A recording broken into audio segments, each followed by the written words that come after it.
नमस्कार दोस्तों। तो इस वीडियो में मैं आपको छठ पूजा की संपूर्ण कथा और उसकी विधि बताने जा रही हूँ। कार्तिक मास के शुक्ल पक्ष की षष्ठी तिथि के दिन छठ षष्ठी मनाई जाती है। इस त्यौहार को छठ के नाम से भी जाना जाता है। हमारे पूर्वी भारत में छठ पर्व खूब धूमधाम से मनाया जाता है।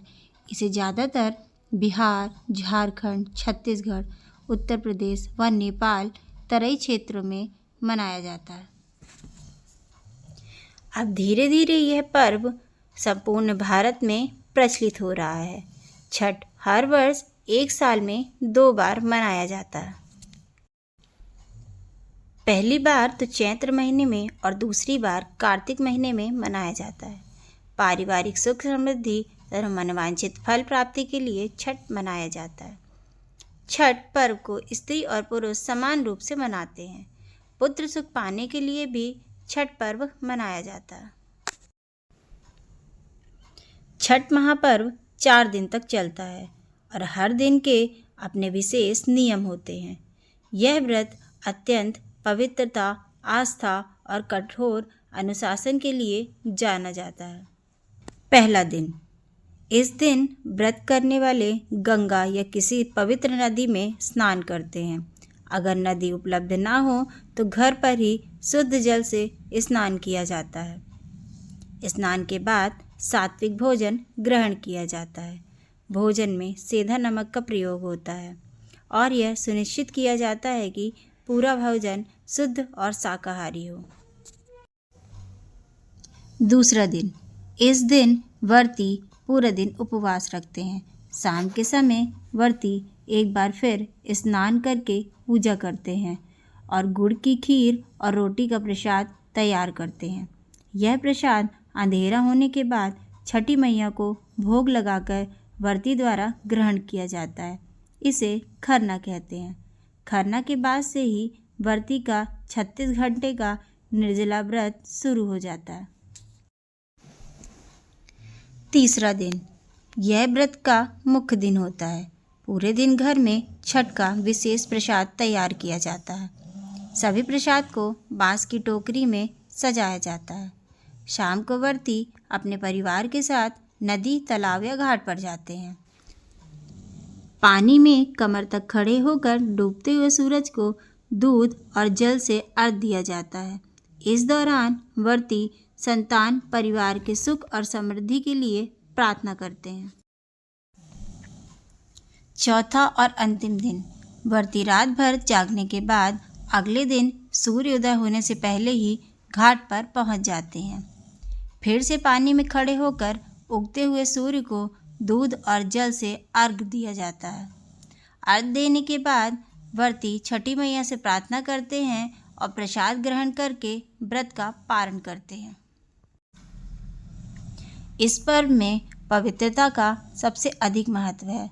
प्रसाद बनाते समय या पूजा की सामग्री छूते समय स्वच्छता का पूरा ध्यान रखा जाता है।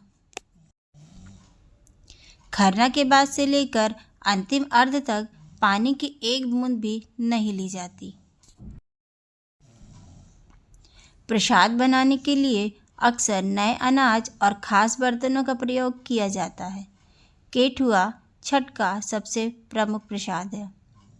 व्रती जमीन पर या चटाई पर कंबल बिछाकर सोते हैं और बिस्तर का त्याग करते हैं। आइए अब हम जानते हैं छठी मैया की सबसे प्रचलित कथा के बारे में। राजा प्रियव्रत और छठी मैया की कथा। प्राचीन काल में राजा प्रियव्रत थे, जिनकी पत्नी का नाम मालिनी था। राजा बहुत धर्मात्मा थे, लेकिन उन्हें कोई संतान नहीं थी, जिससे वे और उनकी रानी दुखी रहते थे। संतान प्राप्ति के लिए राजा प्रियव्रत ने महर्षि कश्यप से सलाह ली। महर्षि कश्यप ने राजा से पुत्रेष्टि यज्ञ करवाया। यज्ञ के बाद महर्षि ने रानी मालिनी को यज्ञ की आहुति के लिए बनाई गई खीर प्रसाद के रूप में खाने को दी।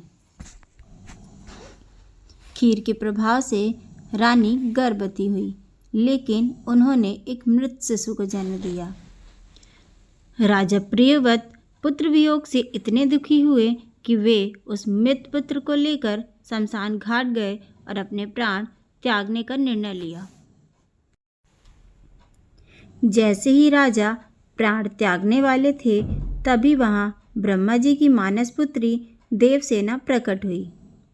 देवसेना ने राजा से कहा, हे राजन, मैं सृष्टि की मूल प्रवृत्ति के छठे अंत से उत्पन्न हुई हूँ, इसलिए मुझे छठी कहा जाता है। मैं संसार के सभी बच्चों की रक्षा करती हूँ और संतानहीन लोगों को संतान का वरदान देती हूँ। छठी देवी ने जैसे ही राजा के मृत पुत्र को स्पर्श किया, वह जीवित हो उठा। देवी ने राजा से कहा कि वह कार्तिक मास के शुक्ल पक्ष की छठी तिथि को मेरा व्रत और पूजन करें और अन्य लोगों को भी इसके लिए प्रेरित करें। राजा प्रियव्रत ने देवी की आज्ञा मानकर विधि विधान से छठ का व्रत किया, जिसके बाद उन्हें संतान सुख की प्राप्ति हुई। तभी से यह व्रत संतान की कामना, संतान की सुरक्षा और परिवार की सुख समृद्धि के लिए मनाया जाने लगा। यह पूजा कार्तिक शुक्ल की छठी तिथि के कारण छठ कहलाई। धन्यवाद दोस्तों। उम्मीद करती हूँ आपको छठी मैया की यह कथा पसंद आई होगी। छठी मैया आप सब पर अपना आशीर्वाद बनाए रखे। अपना साथ बनाए रखने के लिए चैनल को सब्सक्राइब करें, वीडियो को लाइक करें और शेयर करना ना भूलें। मिलते हैं नेक्स्ट वीडियो में। तब तक के लिए अपना ख्याल रखिएगा।